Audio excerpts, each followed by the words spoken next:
Hey guys, how are you doing? Hope you are doing great and welcome back to another English class with us, Learn and Enjoy. In today's lesson, we're gonna talk about crime and punishment.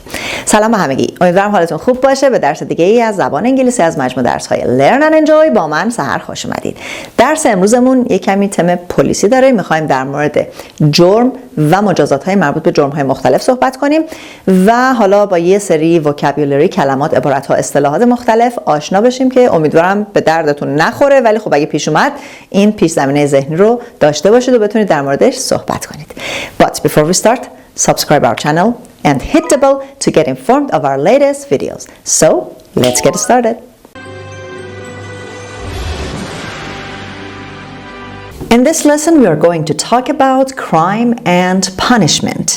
And you are going to learn a lot of vocabulary related to crime and punishment. خب همونطور که گفتیم در این درس میخوایم در مورد جرم و مجازات مربوط به هر جرمی یا جرم‌های مختلف صحبت کنیم. شاید بگید که چرا نیاز هست که ما اینا رو یاد بگیریم؟ وقتی دارید زبان انگلیسی یاد میگیرید متن‌های مختلف قرار هست بخونید یا حالا در مورد مسائل مختلف باید صحبت کنید و خصوصا اگه بخواید در کشور انگلیسی زبان زندگی بکنید ممکنه که این اتفاقا برامون بیفته، اینکه از سرعت مجاز تجاوز کنیم، پلیس بگیرتمون، جریمه کنه یا کیفمون رو بزنن یا حالا شاهد یک اتفاقی باشید بخواید به پلیس توضیح بدید یا هر چیز دیگه ای. به هر حال نیاز هست که با انواع کانتکست ها، بافت ها، موقعیت های مختلف آشنا باشیم و بتونیم درباره‌اش صحبت کنیم یا اگه پیش اومد کسی با ما صحبت کرد متوجه بشیم که چی میگه.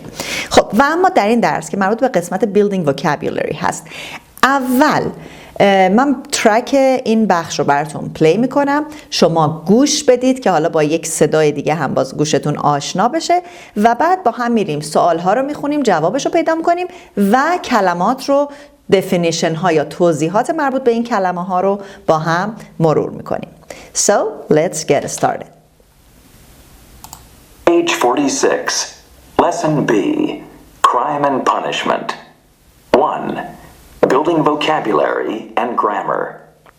A. Read the questions and answers on the website below. What questions are the people answering? Number the questions 1 to 8. Then listen and check. What punishment best fits the crime? What's the right penalty for jaywalking? A fine, maybe? I know it's against the law to just cross the street anywhere, but it's a relatively minor offense, and the law doesn't get enforced much. How should vandals be punished?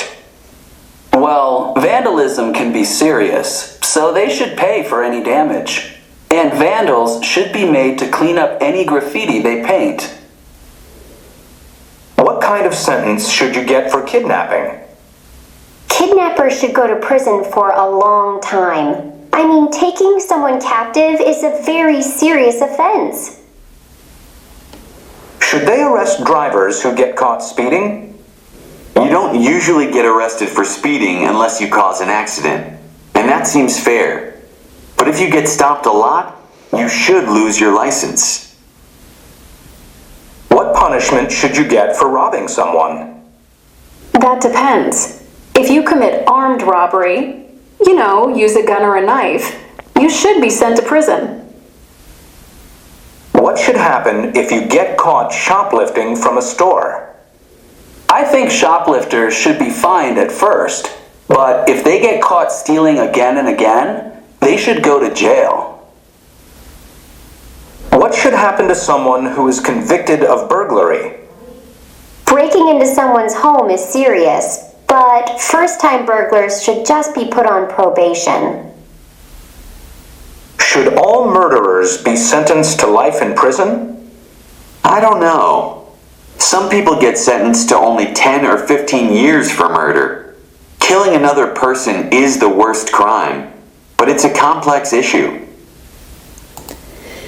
خب با هم گوش کردیم و بر اساس این قسمت شما میتونید همون موقع که دارید گوش میدید به حالت تمرین لیسنینگ شماره جواب مربوط به هر سوال رو جلوش بگذارید یا حتی قبل از اینکه اصلا این بخش رو شروع کنید به گوش کردن سعی کنید خودتون سوال رو بخونید، اگر میتونید جوابش رو پیدا کنید، بعد بیاید این قسمت اول رو پلی کنید، گوش بدید، جواب هاتون رو چک کنید و ما بریم بخش بعدی درس و با هم متن رو مرور کنیم و کلمات جدیدش رو ببینیم که به چه معنی هستن.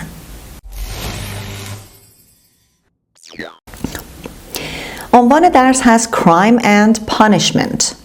What is the meaning of crime? Crime is an illegal activity or illegal activities in general.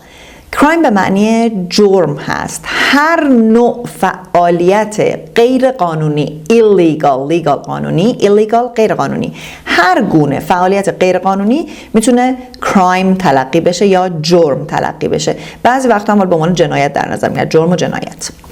And punishment. The word punishment comes from the verb to punish. To punish. Punishment is the noun form.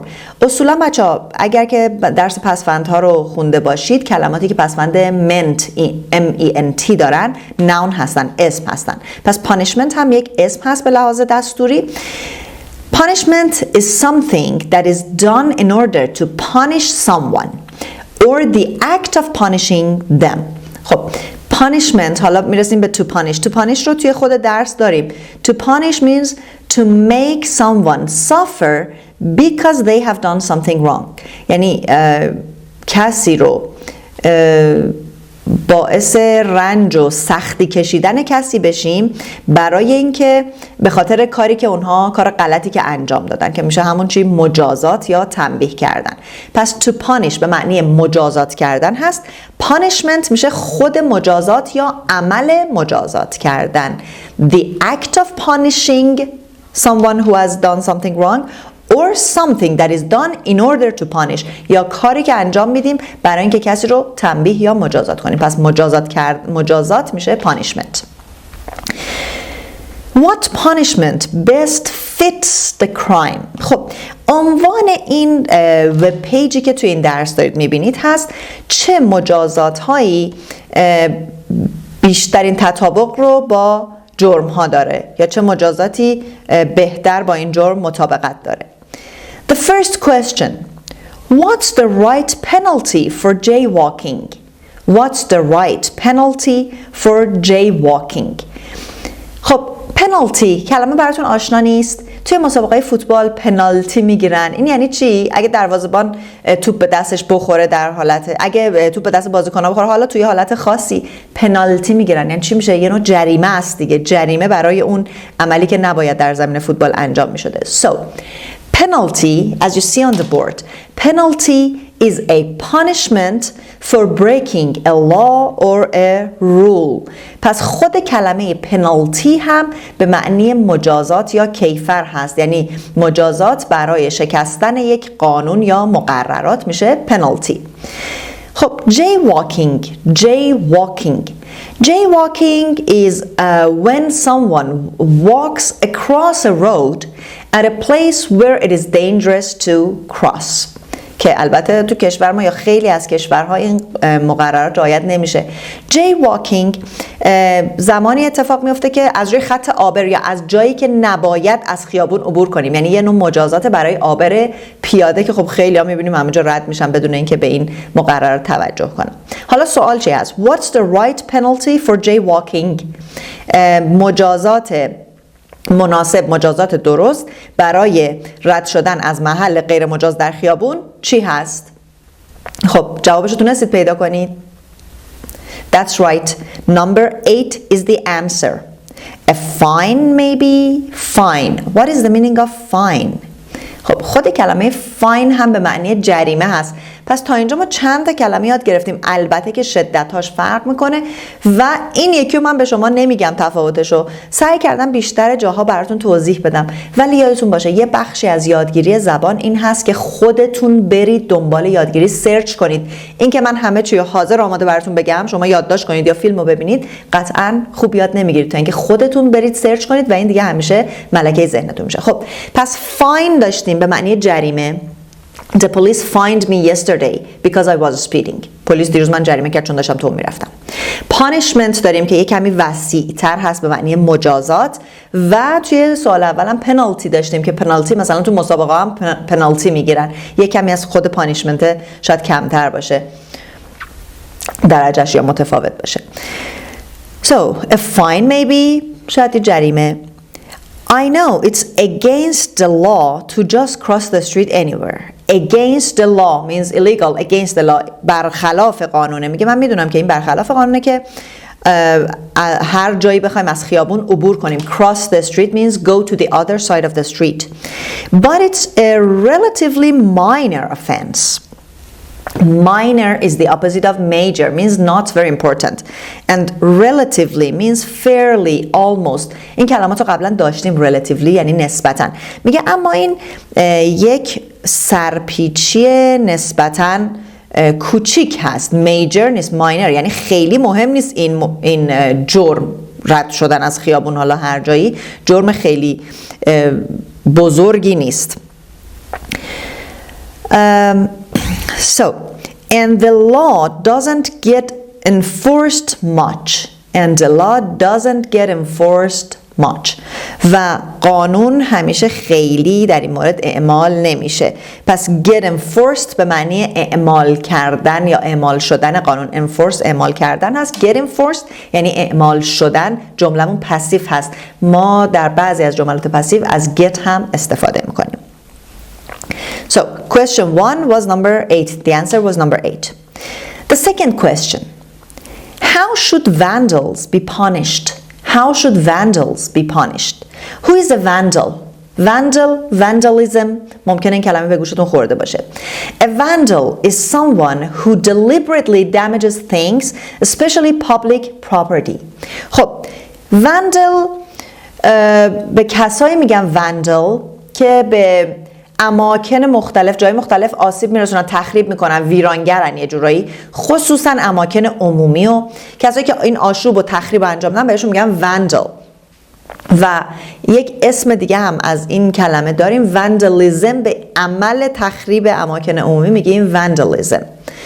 خب how should vandals be punished؟ چجوری باید این آدمای مخرب، آدمای تخریبگر مجازات بشن؟ آدمایی که به بناها آسیب میرسونن تنبیه بشن، مجازات بشن. What is the answer? Take a look. That's right. Number 3. Well, vandalism can be serious. خب گفتیم vandalism به معنی ویرانگری، مخرب، تخریبگری. Vandalism can be serious. این تخریبگری، ویرانگری میتونه خیلی جدی باشه. So they should pay for any damage. بنابراین اونا باید برای هر آسیبی، damage، هر زیانی، هر آسیبی هزینه‌شو بدن، pay کنن، بپردازن. And vandals should be made to clean up the graffiti they paint. و این تخریبگرها، ویرانگرها باید مجبور بشن. They should be made to do something. Make someone do something or they should be made to do something یعنی مجبور کردن کسی به انجام کاری و باید مجبور بشن که گرافیتی هایی که میکشن رو پاک کنن. خب حالا خود گرافیتی چی هست؟ Graffiti is the painting or the writings on the walls on the street. در بعضی کشورها این یک رسم و سنته که گرافیتی میکشن، خیلی هم زیباست، دیوارهای شهر رو با گرافیتی ها تزیین میکنن، اما بعضی جاها فقط حالت شعار، نوشته، چیزای مخرب هست و یا اینکه مثلا میان روی اماکن تاریخی مثلا می نویسن که این دیگه میشه وندالیزم، این دیگه گرافیتی نیست و حتما جرم و مجازات داره.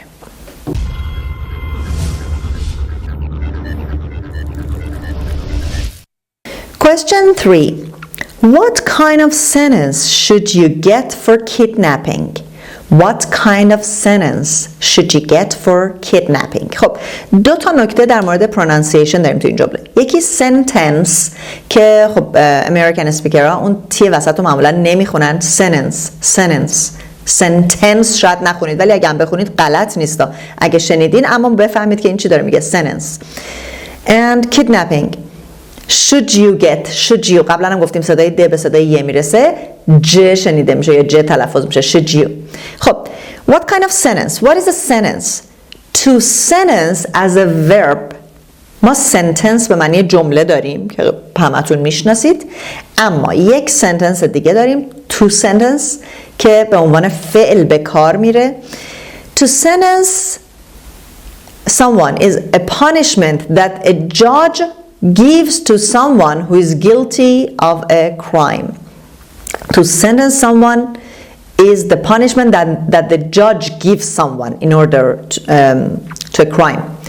خب سنتنس به معنی حکم دادن. تو سنتنس یعنی در واقع اون حکمی که قاضی به کسی میده در مقابل اون جرمی که مرتکب شده. پس تو سنتنس خب میگه what kind of sentence، چه حکمی should you get، باید بگیرید، چه مجازاتی، چه حکم مجازاتی باید بگیرید for kidnapping. ممکنه کلمه kidnapping رو شنیده باشید. باز از این کلمه verb داریم to kidnap. Kidnapping is the noun, the action, and kidnapper is the person who does kidnapping.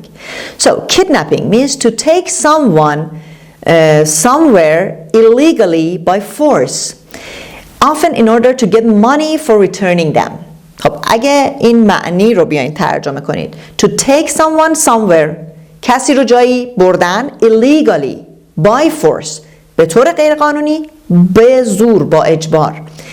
Often in order to get money for returning them، و اغلب برای اینکه پول دریافت کنن در ازای برگردوندن اونها. پس میشه چی؟ میشه آدم ربایی. kidnapping، آدم ربایی عملش هست.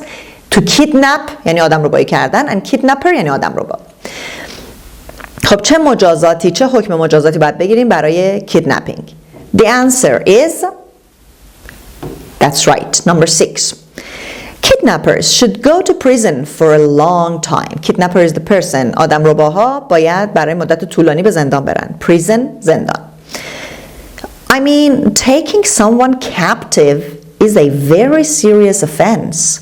خب I mean منظورم اینه که taking someone captive، کسی رو اسیر کردن is very serious offense، یک جرم یا تهدید خیلی جدی هست. خب یادتون باشه captive به معنی اسیر هست، با فعلی که میاد، collocationی که میاد take someone captive یعنی کسی رو اسیر کردن. take someone captive، این رو یادتون باشه. The fourth question: should they arrest drivers who get caught speeding? Should they arrest drivers who get caught speeding? Okay, to arrest someone, when the police arrest someone means that he catches them. To arrest or to catch someone means to take somebody to the police station because the police think they have done something illegal. خب catch اگه بگیم همینجوری catch یعنی گرفتن. خب مثلا توپو میندازین you throw a ball I catch it، من میگیرمش، در هر جایی به کار میره. But to arrest means to take somebody to the police station. Arrest به معنی دستگیر کردن، کسی رو به اداره پلیس بردن because the police think they have done something illegal، چون پلیس فکر میکنه که کار غیرقانونی انجام دادن. پس arrest یعنی دستگیر کردن، بازداشت کردن. خب should they arrest drivers، میگه آیا راننده ها رو باید دستگیر کنن who get caught speeding، راننده هایی که در حین سرعت غیر مجاز دستگیر میشن. who get caught که دستگیر میشوند. بازم جملمون چی هست؟ پسیو هست. Speeding means driving faster than the legal limit. Speeding to speed بیشتر سرعت مجاز رفتن و speeding هم verb یا actionش هست. What is the answer? You're right. Number 4. You don't usually get arrested for speeding unless you cause an accident. خب میگه معمولا you don't، این you در واقع you نیست، تو نیست، generally speaking هست، یعنی میتونیم ما معنیش کنیم یا میتونیم بگیم که آدم، ما تو فارسی میگیم آدم دستگیر نمیشه، از کلمه آدم هم استفاده میکنیم به عنوان همه. You don't usually get arrested for speeding unless you cause an accident. خب ما یا آدما معمولا دستگیر نمیشن. Get arrested is passive voice. آدما معمولا دستگیر نمیشن برای سرعت غیر مجاز unless you cause an accident، مگر اینکه باعث یک تصادف بشن. You cause an accident and that seems fair، و این عادلانه به نظر میاد. fair به معنی عادلانه است. But if you get stopped a lot اما اگه خیلی متوقف بشید، یعنی پلیس چندین و چند بار به خاطر سرعت غیر مجاز متوقفتون کنه، you should lose your license. خب باید لایسنستون رو، باید جواز رانندگی، گواهی نامتون رو باید از دست بدید، یعنی باید باطلش کنن. lose your license. Question number 5.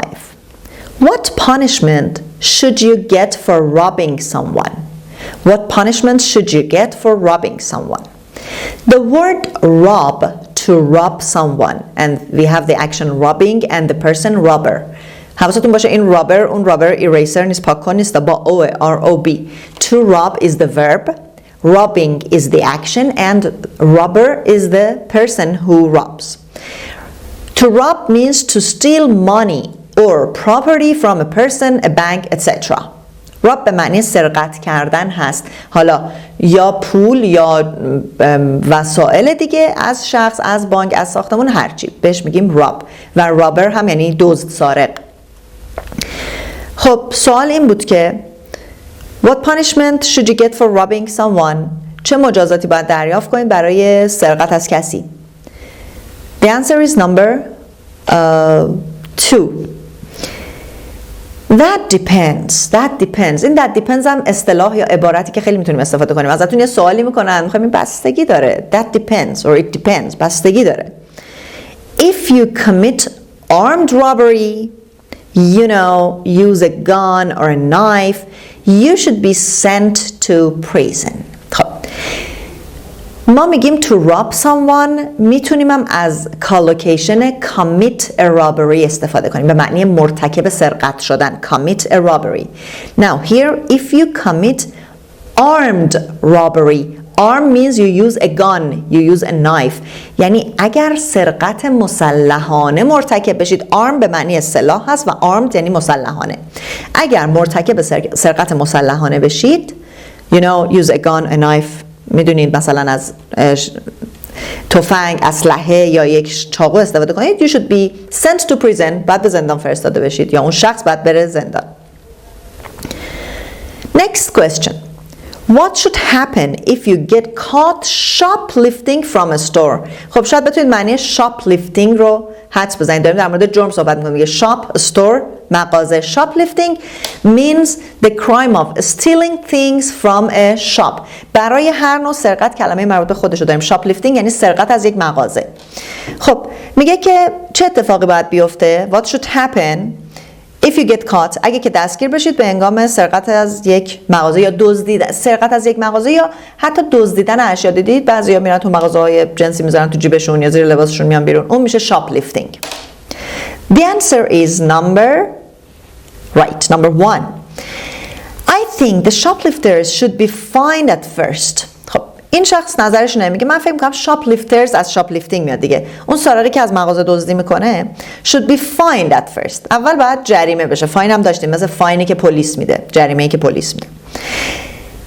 But if they get caught stealing again and again، اما اگر در حال سرقت مجدد دستگیر بشن، caught stealing، steal هم به معنی rob هست، به معنی دزدیدن یا سرقت. در حال سرقت دوباره بازداشت بشن، they should go to jail. Jail is kind of like prison but there is a small difference. اگه در حال سرقت چندین بار بازداشت بشن، دیده بشن، بعد دیگه به زندان برن یا بازداشت بشن. در آخر درس فرق جیل و پریزن هم براتون میگم. Question number 7. What should happen to someone who is convicted of burglary? What should happen to someone who is convicted of burglary? خب convicted of burglary. To be convicted of عبارت فعلی هست. Convict, to be convicted of something, means to be proved or officially announced as guilty of a crime after a trial in a law court. خب convicted of something, to be convicted of something یعنی محکوم شدن به. definitionش یکم طولانیه. to be proved یعنی اگه ثابت بشه or officially announced یا به طور رسمی اعلام بشه as guilty که مجرم هستین. guilty یعنی مجرم. of a crime مجرم یک جرم هستید after a trial بعد از یک جلسه دادگاه trial in a law court در دادگاه. پس این میشه to be convicted of. حالا burglary چی هست؟ Burglary is the crime of getting into a building and steal something or to steal things. Burglary هم باز به معنی سرقت هست. پس ما 3 تا کلمه داشتیم. burglary, stealing, robbery. هر 3 تاشون یه جورایی سرقت و دزدی هستن. shoplifting هم که دزدی از مغازه است. و برای کلمه burglary ما میگیم commit a burglary و اینجام که گفتیم to be convicted of burglary. خب در واقع burglary میشه جرم وارد شدن به یه ساختمونی برای دزدیدن. robbing ممکنه مثلا نشستید یکی وسیلتون رو برمی‌داره، این میشه robbing. stealing باز یه کمی شاید با زور و اجبار و فورس باشه. همه فرقای کوچولو و ریزی با هم دارن. اینا همون ظرافت زبانی هست که یاد میگیرید. خب سوال چی بود؟ میگه چه اتفاق باید بیفته اگر که در دادگاه به سرقت از یک ساختمونی محکوم بشید، محکوم شناخته به مجرم شناخته بشید. The answer is number 7. Breaking into someone's home is serious. To break into a place means to enter the place with force. خب break into به معنی با زور وارد جایی شدن هست. میگه که breaking into someone's home is serious. با زور وارد خونه کسی شدن خیلی جدیه. But first time burglars should just be put on probation. First time burglar is someone who does burglary, who commits burglary. خب burglar میشه سارق، ولی سارقایی که بار اول وارد خونه ای میشن should just be put on probation. خب probation چی هست؟ Probation or put on probation is a system that allows some criminals not to go to prison or to leave prison if they behave well. Probation به معنی آزادی مشروط هست. یعنی سیستمی که اجازه میده به بعضی از مجرم‌ها که به زندان نرن یا اینکه از زندان برن بیرون اگه که خوب رفتار کنن. این میشه آزادی مشروط. To be free under some conditions we can say probation. The verb we use for probation is put on probation. یعنی آزادی مشروط دادن. خب میگه که ولی به سارقایی که اولین بارشون هست باید آزادی مشروط بدن، یعنی اینکه بگن اگه یک بار دیگه این کار بکنید میرید زندان، همون اول نندازنشون زندان. این هم خب نظری هست. And the last question. Should all murderers be sentenced to life in prison? Should all murderers be sentenced to life in prison? Murder is the crime of killing someone and murderer is someone who kills someone. خب murder به معنی قتل، murderer قاتل.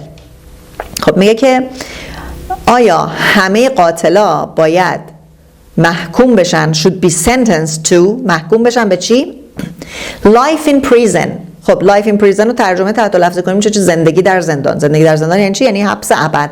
آیا همه قاتلا باید محکوم به حبس ابد بشن؟ The answer of course is number 5. I don't know. نمیدونم، خیلی مطمئن نمیتونه جواب بده. Some people get sentenced to only 10 or 15 years for murder. بعضی افراد faqat برای 10 یا 15 سال محکوم به حبس میشن برای قتل. Killing another person is the worst crime.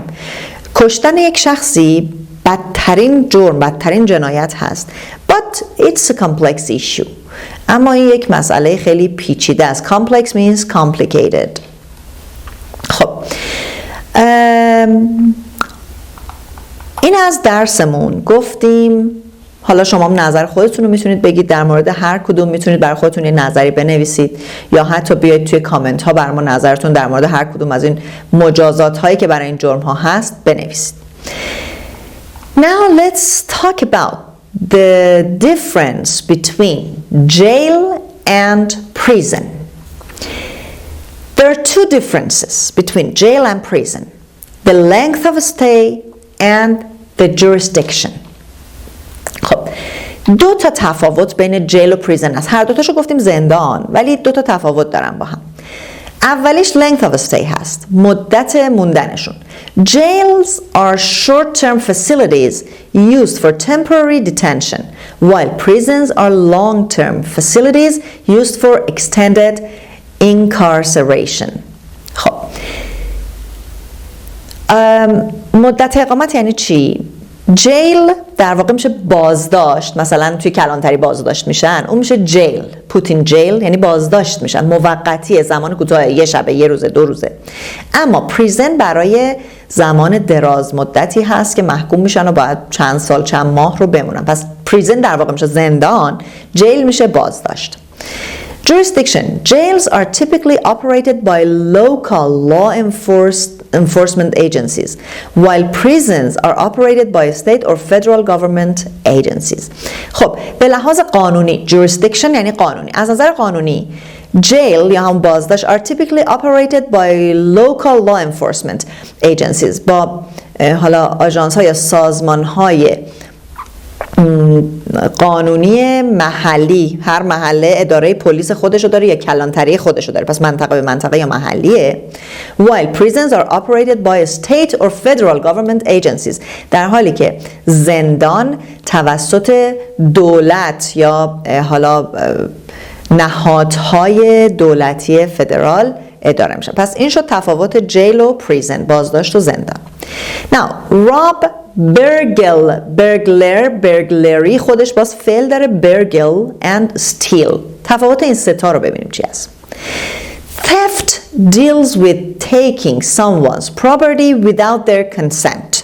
Theft خودش یعنی دزدی. thief شنیدین دیگه، دزد، thief. Theft is the action. خب میگه theft یا دزدی، سرقت، مربوط به taking someone's property، وسایل متعلقات کسی رو گرفتن without their consent، بدون اجازه اونا. Robbery involves taking someone's property using threats or force. Robbery شامل گرفتن، برداشتن متعلقات کسی میشه، معمولا با استفاده از زور یا تهدید، using threats or force. Burglary involves entering a building or a vehicle to commit theft or another felony. خب burglary وقتی که وارد یک ساختمون یا حتی ماشین کسی بشیم تا سرقت کنیم یا یک جرمی رو مرتکب بشیم. felony هم یعنی جرم. A thief will rob a place or person or of object but steal object from a place or person. خب باز فرق راب و استیل رو اینجا داریم میگیم. A thief will rob a place or person of objects. یه دزد یک محل یا شخصی رو سرقت میکنه، وسیله ای رو از محل یا شخصی سرقت میکنه. But steal object, to steal objects from a person. اما ما حالا از یک محل یا شخصی سرقت میکنیم. تو فارسی ما سرقت و دزدی داریم. اگه بخوایم تو فارسی این تفاوت رو بگیم خیلی ملموس نیست، بنابراین باید بچسبیم به اون عبارت انگلیسی و اون کلماتی که به کار میره. ما میگیم rob a place, rob a person of something. مثلا he robbed me of my watch. اون ساعتمو زد، ساعتمو سرقت کرد. He threatened me and robbed me of my watch. ساعتمو دزدید ازم. ولی میگم he stole my watch. اون ساعتم رو دزدید. Stole something. Stole object. He stole her watch مثلا from that place, from the house. از خونش ساعتش رو دزدید. در واقع کالوکیشن و پرپوزیشن هایی که با اینا به کار میره متفاوت هست. خب بچه همطور که توی درس براتون گفتم، اشاره کردم چند جا، ما از عبارات یا جملات مجهول استفاده کردیم، اما اینجا مجهولمون یه فرق داشت. Normally we use passive voice using to be verb plus past participle of the verb. همونطور که قبلا درس مجهول رو خوندیم کامل، جملات مجهول، فعلهای مجهول از شکل صحیح فعل to be که در زمان خودش صرف میشه به اضافه past participle یا قسمت سوم فعل ساخته میشه. As it is mentioned here. خب اینجا دارید میبینید the passive is usually formed with be but sometimes you can use get. اما همونطور که تو این درس دیدیم بعضی جاها، بعضی وقتا میتونیم از get هم استفاده کنیم. یعنی به جای اینکه بگیم he is sentenced میتونیم بگیم he got sentenced to. اون محکوم شده، بازم هر دوتاش هم یعنی محکوم شده، یعنی فرقی نمیکنه. The people who speed don't usually get arrested. به جای اینکه بگیم the people who speed aren't usually arrested، خب میگیم don't get arrested. پس به جای to be خیلی وقتا میتونیم از get هم استفاده کنیم. Some murderers get sentenced to only 10 years. بعضی از قاتلا فقط به 10 سال زندان محکوم میشوند، یعنی کسی محکومشون میکنه. به جای اینکه بگیم some murderers are sentenced to، اینجاها یعنی در واقع یه جورایی حکم بهشون داده میشه. از get میتونیم استفاده کنیم. After should the be passive is more common. اما با اینکه داریم میگیم get رو میتونیم به جای to be استفاده کنیم، همونطور که اینجا اشاره شده، بعد از should معمولاً از get استفاده میشه. یعنی اگه میگه که بعد از should از be passive استفاده میشه. بهتره که be passive استفاده کنیم. یعنی people who speed should be arrested. میتونیم بگیم people who speed should get arrested. اما معمولش اون چیزی که بیشتر رایج هست اینه که بگیم should be arrested if they cause an accident. کسایی که سرعت غیر مجاز میرن باید دستگیر بشن اگه باعث تصادف بشن. Or some murderers should be sentenced to life in prison. بعضی از قاتلا باید محکوم بشن به حبس ابد. خب یه نوتیس دیگه داریم توی این قسمت. Use catch plus person plus verb plus ing. این ساختار تو درس داشتیم. مثالا رو ببینید متوجه میشید. What happen if they catch you shoplifting? Catch you is the person, shoplifting. منظورش اینه که در حال سرقت از مغازه بگیرنتون، دستگیر بشید. Catch somebody doing something. حواسمون باشه بعد از catch شخص داریم، آبجکتمون رو داریم که person هست و بعدش فعلمون حتما ing میگیره. What happens if you get caught shoplifting or if they catch you shoplifting؟ هر دو صورت به کار میره. این نکته خیلی ریزی بود که لازم بود اشاره بشه، در خود این درس هم بهتون توضیح داده بود. این هم از درس امروزمون.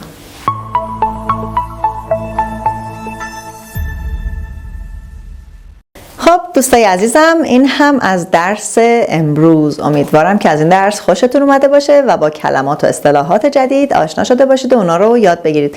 سعی کنید برای یادگیری بهتر واژگان و لغات و حالا اون کالوکیشن ها، پرپوزیشن ها، حتما با اون چیزایی که تو هر درس یاد میگیرید جمله بسازید. جمله سازی بهترین روش یادگیری لغت ها هست. و فراموش نکنید ما رو در شبکه‌های اجتماعی دیگه هم دنبال کنید، کانال ما رو به دوستاتون معرفی کنید و منتظر لایک ها، کامنت های انرژی بخش شما هستیم. Till next session, take good care of you and goodbye.